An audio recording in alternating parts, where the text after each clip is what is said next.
I was born in the southern part of Iran, a city called Abadan, born in a Muslim family, Shiite Muslim family.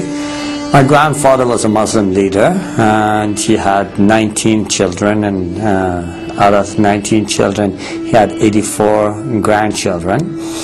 And obviously he had to choose one to carry the spiritual pattern of the life and the teachings for the next generation. He asked, he had, obviously there had been some things that, some things had happened, some accidents that I should have been killed, but every single time before a danger was coming toward me, I saw the silhouette of a person that always was there, and I spoke of it openly to others. And my grandfather took that sign, obviously, that there is the spiritual leaders of Islam are looking over this boy and protecting him. So he gave me very close attentions, and he taught me all the things I knew about Islam. I joined Hezbollah. I was in that army for about 3 years. I was studying Quran extensively then.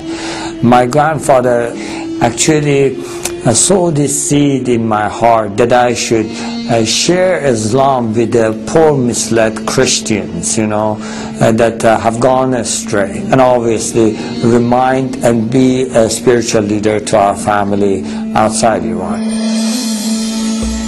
I traveled to Malaysia, where I was caught with 30 illegal passports, put in prison. And so I started teaching Islam in the jail and telling everybody what they must do, what are their duties toward Allah. And so I did this routine every day. I prayed obviously 5 times a day. Shiites do pray 3 times, and they include the 17 rak'ah in 3 times. But what I did, because I wanted to spend more time with God, I did it at 5 separate times. And then in the end of the evening, I would pray extra prayers. I would have the habit of reading through the Quran cover to cover once every 10 days. And I had gained the spiritual powers out of Islam. In Quran, they have the Jannah and the spiritual beings, and so speaking to them is not forbidden. In fact, there are stories of talking to them that Prophet Muhammad did. So I had been able to connect to that spiritual realm and been able to acquire powers out of that. And so I was able to pray for people, especially when people, someone hurt them or someone did something to them. They would come to me and they would ask me to say a prayer, and immediately that person would get sick, have an accident, this kind of things, you know. I was able to close my eyes, tell you what a person is doing in another room. And so this had made me more power hungry, and I wanted to gain more power. So I would spend and meditate more in the Quran. And so as I was doing that one night, I just was meditating in the verses, and there are words in the Quran that are repeated continually, repeatedly, but they have no meanings. They are the secrets of Quran. And so when I was meditating on this, a spirit entered the room, and it was much more powerful than I could handle, or I could overcome. And so I was filled with fear. And so I tried using all the tools Islam had given me. In the name of Allah, I command you to leave, you know.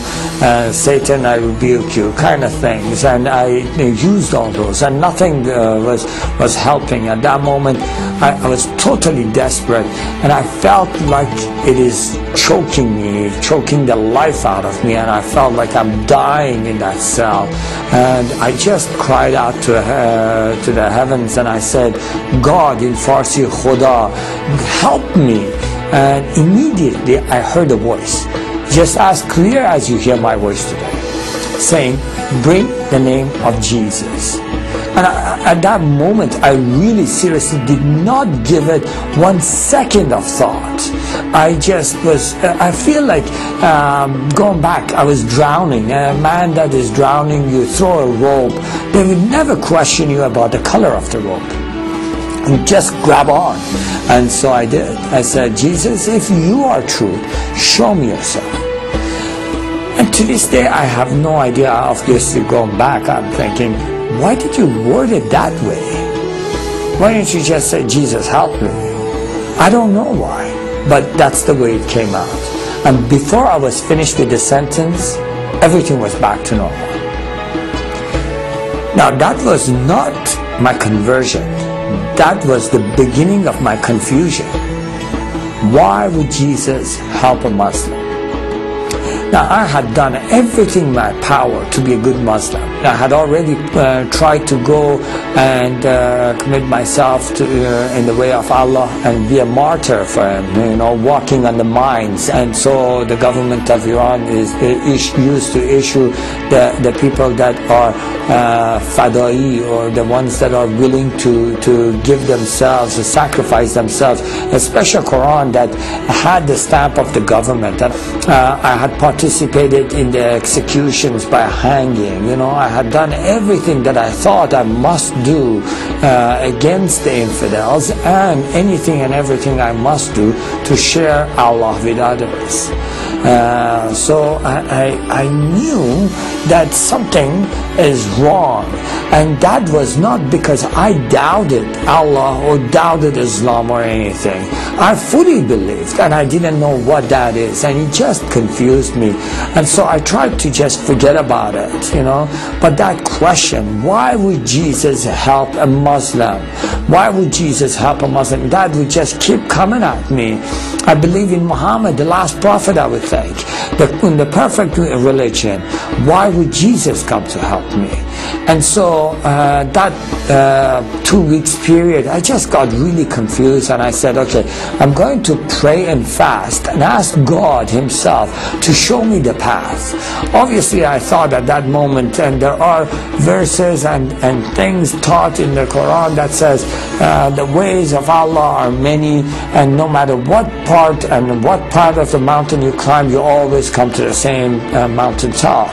And I thought, maybe that is what God is, you know. And then, no, maybe it is different for God. Maybe God has a specific way for me, and He wants me to follow that specific way.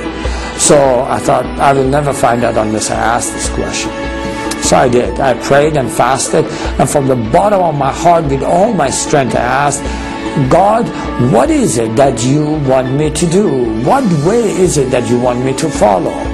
And so for 2 weeks, I sat in one place and I prayed as many hours as I was awake, and I fasted as many hours as I was awake, and I would just fall asleep literally on that place. I would wake up and I would just pray again and again, asking God, what is the way you want me? After 2 weeks, to no avail, I had no answer.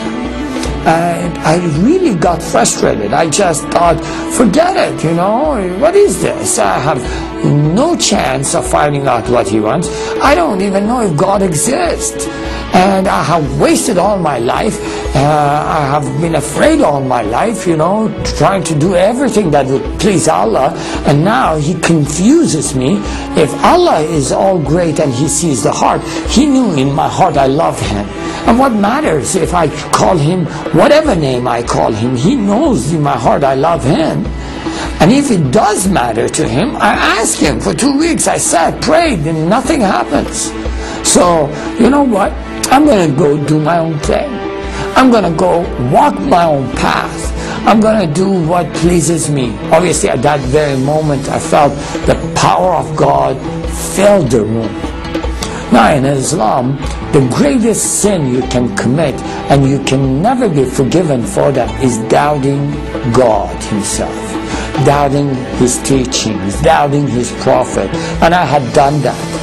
And in Islam, they teach you that Allah never visits, God never visits human beings. I feel, and I know against Islam I have committed the greatest sin that can never be forgiven, God's presence is in the room, and I'm confronted immediately with His holiness. All this is happening simultaneously, and I'm confronted with His holiness, which puts this weight